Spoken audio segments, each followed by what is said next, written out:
Today this seminar is about one nation and one election. ஒரே நாடு ஒரே தேர்தல் பத்தி பேசுறதுக்கு நம்ம எல்லாரும் கூடியிருக்கோம். இந்த ஒன் நேஷன் ஒன் எலெக்ஷன் பத்தி நிறைய பொய்யான தகவல்கள் பரப்பப்படுது, தவறான புரிதல்கள் உருவாக்கப்படுது. அது நம்ம ஜஸ்ட் லைக் EVMs. எலெக்ஷன் டைம்ல if you look at in TV and election results டைம்ல அவர் ஜெயிச்சா EVM சூப்பர் பான்னு சொல்லுவாங்க. அவங்க தோத்தா EVM டேம்பர் பண்ணிருக்காங்கன்னு சொல்லுவாங்க. இன்னும் என்ன சொல்லுவாங்க, EVM மெஷின்ல சூடு வச்சுட்டாங்கன்னு சொல்லுவாங்க. அதே மாதிரி ஒரே நாடு ஒரே தேர்தல் விஷயத்துல கூட ரெட்ட வேஷம் போடுறாங்க. அவங்க அந்த காலத்தில் one nation one election support பண்ணாது சூப்பர். இப்போ திருப்பி அதே ஒன் நேஷன் ஒன் எலெக்ஷன் இப்போ கொண்டு வந்தா அது மோசம். இது எப்படி இருக்குன்னு தெலுங்குல சொல்றேன். అత్త పగలు కొడితే పాతకుండా, కోడలు పగలు కొడితే కొత్తకుండా. நான் தமிழ்ல சொல்றேன், தப்பா இருந்தா கொஞ்சம் மன்னிக்கணும். மாமியார் வடைச்சா மண்குடம், மருமக వడச்சா பொன்குடம். అంటే వాళ్ళు చేస్తారు, அவங்க பண்ணா ரைட்டு, நம்ம இது முன்னாடி எடுத்துன்னு போனா தப்பு. ஸோ ஒரே நாடு ஒரே தேர்தல் இந்தியாவுக்கு புதுசில்லை, நம்ம தமிழ்நாட்டுக்கும் புதுசில்லை.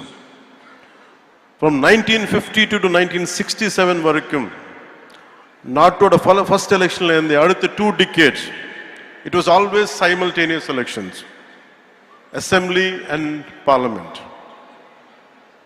When the cycle was broken, simultaneous இருக்கணும்னு இன்சிஸ்ட் பண்ணது வேற யாரும் இல்லை, அன்னைக்கு சீஃப் மினிஸ்டர் கலைஞர் கருணாநிதி அவர்கள். And he is the one who insisted. He is the one who wanted this to happen. And today the sad part is they are opposing it. One nation, one election is not an untested theory, but rather a return to a system that our country successfully implemented in its formative years. This was when we just got freedom. In the most difficult early decades, our Bharat, nama natu demonstrated a remarkable unity, irrespective of parties, and administrative capability by holding largely a synchronized elections for nearly 2 decades. Today, whoever is opposing the one nation, one election should go and read Kalainar Karunanidhi's argument in Nenjikku Needhi in favor of simultaneous elections. Karunanidhi avargale urged the center to constitute a committee to restore simultaneous elections. That's what exactly is being done today. We are implementing, national leadership is implementing the vision of none other than Kalainar Karunanidhi avargal, his dream, his thought. And it is strange and bizarre. We are trying to implement Ayya Muttavel Karunanidhi's proposal, and it is strange and bizarre.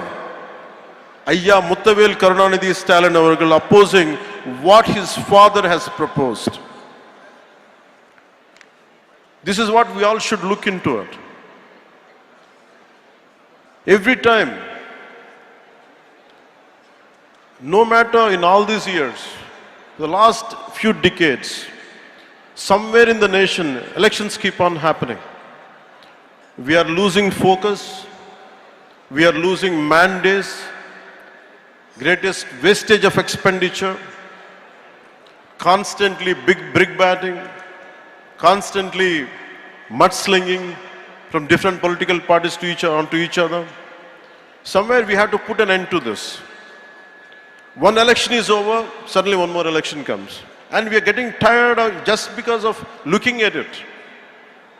But the problem is about the development is taking a back seat.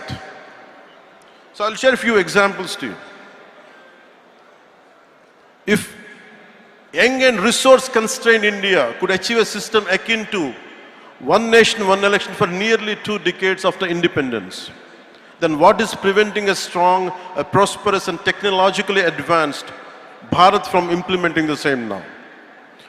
What obstacles stand in the way of embracing a system that promises greater stability, reduced expenditure, and a more focused approach to governance? Allowing our leaders to dedicate more time, they can dedicate themselves fully to the progress and prosperity of our every citizen. Consider a common scenario that happens in most of our states. Let us say an assembly election is held in a year. Later the state goes to the local body and panchayat polls in another 1-2 years' time. But by the time this ends, the preparations for Lok Sabha begins again. This creates a near continuous election cycle where political parties and the administration are continuously engaged in election-related activities. Where is the time for growth? Where is the time for stability? Where is the time for economic prosperity? For instance, if a state had assembly elections in 2021, local body polls in 2022, and then the national elections in 2024, the focus on consistent governance is inevitably diluted. The opposition also engages mostly in electoral strategies and electioneering and giving only limited attention to fighting for the public causes. India is in a constant state of election preparedness. Political parties are almost in a campaign mode, and that is not a good sign of healthy democracy. On average, it is reasonable to say that the elections to the legislative assemblies of at least 4 to 6 states are held every year. With thousands of panchayats and municipalities across the country, elections at this level are a continuous process happening in different parts of the country almost every year.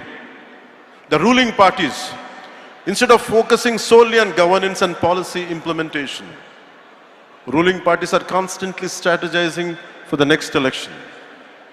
In the election, ஜெயிச்ச உடனே அடுத்த எலெக்ஷனுக்கு prepare பண்றோம். Formulating populist measures and deploying their leaders for campaigns. This can sometimes lead to policy decisions being influenced by electoral considerations rather than the genuine needs of the people.